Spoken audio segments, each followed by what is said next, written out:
What's happening, everybody? Welcome back to Game Day with Trey. Of course, this is your host, Trey. And today, we're going to talk about this NBA season opener matchup between the Boston Celtics and the New York Knicks. All right, so this game is set to be played on October 22nd, 7:30 p.m. East Coast time. Tip-off will be in Boston. All right, the line is currently Boston -5.5 some places, Boston -5 some other places, and the over/under has been up to 223.5. It's right now down to 222. All right, guys. So the New York Knicks are coming off back-to-back second-round playoff trips and enter the fifth year under Coach Tom Thibodeau.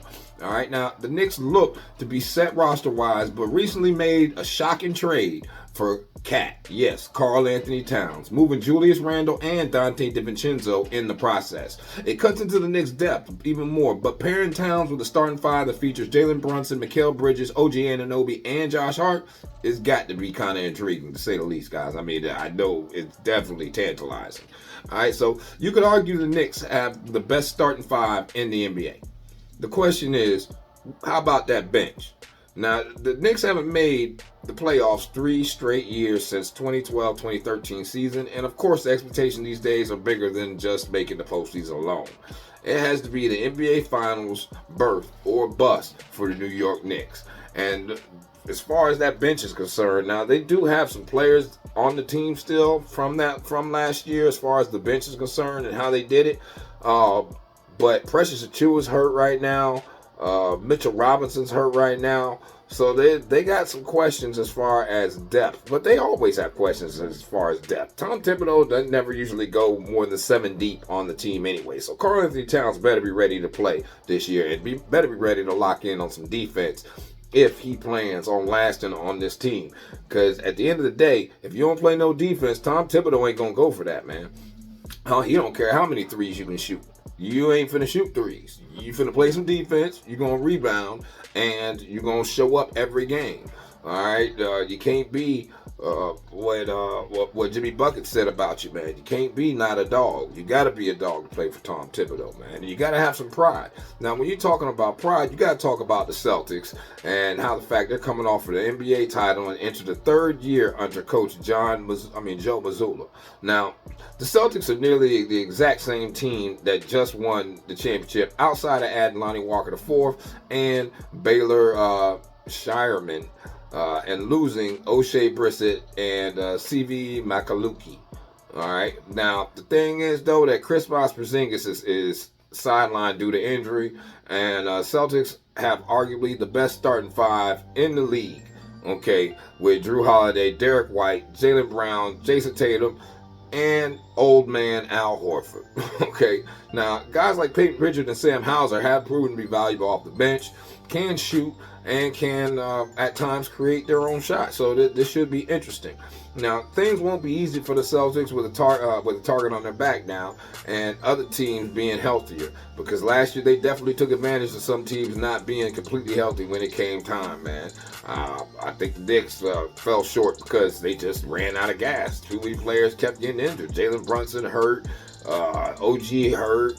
Everybody hurt on that team, man. And yet still they fought and battled through it. So that's why, tonight's going to, or tomorrow night, it's going to be a very interesting game, to say the least, guys. All right, so when you talk about these two teams, of course, we already mentioned a couple of the injuries from the injury report. No need to go any further than those 3 players, because those are the most important players out there for both of these teams. Okay, now or at least as far as that are injured. Now, when you look out here as far as the matchups concerned and how these two teams played last season. So last year, New York Knicks averaged 112.4 points per game. That was 18th best in the NBA. But the Boston Celtics, they usually play D out there, man. And they were the 3rd best defense in the NBA, only giving up 107.6 points per game and blowing out everybody every time they got a chance to last year, man. Their average margin of victory was 10.7 points last year when you talk about the Boston Celtics, right? Because they on offense, they scored 118.4 points per game. That was 4th best in the NBA, whereas the New York Knicks only gave up 108.7. That was the 5th best defense in the NBA. So you're looking at 2 of the best defenses in the NBA, minus the fact that Porzingis will not be out there, guys. All right, now A lot of the points last year were made as far for the Boston Celtics were threes, man, and that's where they killed everybody at. The Boston Celtics killed everybody from three. They were number 2 in the NBA, shooting 38.3% from three. And the New York Knicks, they couldn't cover the 3-point line to save their life last year. They were 21st in the NBA, gave up 37% of the opposing opponents' threes. All right, now Boston's defense against the three was pretty good, man. They were third best in the NBA, okay, and they only allowed second best in the NBA, and they only allowed opponents to shoot 34.9% from three, whereas the New York Knicks, they were 11th best in the NBA shooting from three, only had 37% from three last year. If you look quarter by quarter as far as how these teams played last year, on average, the Knicks come out slow. They were only getting 27.3 points per game. Whereas Boston first quarter, they would only give up 27 points per game. That was fourth best in the NBA. Then in the second quarter, you can look at the inverse now. With Boston in the first quarter, they would only score 31.3 points per game. That was number 1 in the NBA. And the New York Knicks, they only gave up 27.2. That was the 7th best defense in all the NBA in that first quarter. Now, when you look at the second quarter, advantage once again goes to Boston, okay? Because Boston's defense only gave up 27.4 points per game. That's 8th best in the NBA, whereas New York Knicks, they only scored 28.3 points per game. That was the 17th best offense in the NBA. So 17th best offense versus the 8th best defense. So of course, defense wins out there. Then when you look in the second quarter, Boston Celtics scored 30.7 points per game. That was the second best in the NBA. Versus the New York Knicks only giving up 27.9. That was the 10th best in the NBA. So once again, the lean would go towards the Boston Celtics in that first half. So, and that last year, they were actually pretty good in the first half. So if you wanted to look at the line for the first half, if you think that they're going to come out and play like that, the line for the first half spread, you could get it at Celtics minus 2.5. All right, which actually might be a decent look. All right, for the first half, Celtics minus 2.5. But I don't know, man, because Porzingis is out, and that was a major key to that team for me. I know Al Horford is great, and he was great off the bench last year. But at the end of the day, you are talking about an older Al Horford, guys.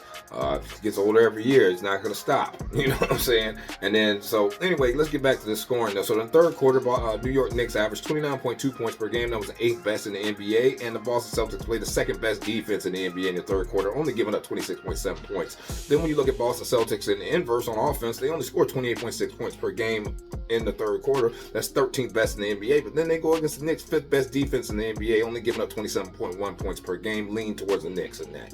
Then when you look in the fourth quarter, New York Knicks, they were the 20th worst offense in the NBA, only scoring 27.3, and the Boston Celtics were the second best defense, giving up 25.6. Whereas when you look at Boston's offense in the fourth quarter, lacking. They only scored 26.9. That's the 24th worst in the NBA, and they playing against the number 6 defense in the NBA, only giving up 26.2 points per game, guys. So when you look at it like that, it would look, if they played, and they played exactly like that, all right, you'd be looking at a New York Knicks team that's probably could definitely score at least 110 to 112 points on this Boston Celtic team.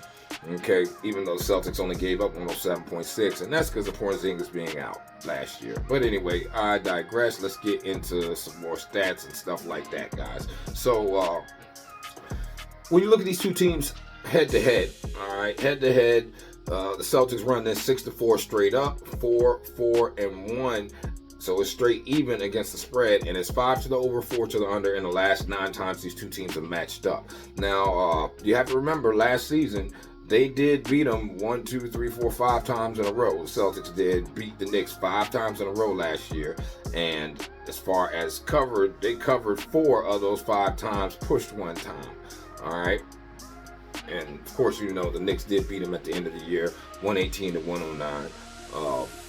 But that was on April 11th. Can't remember if they were arresting anybody in that game or not. The over-under was set at 221.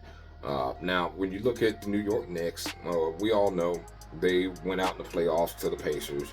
All right, they fell victim to attrition. Let's just be honest. And the Boston Celtics, they went out there and did what they were supposed to do with the team they had, man. Especially matching up against the Dallas Mavericks. So we don't even need to talk about that either.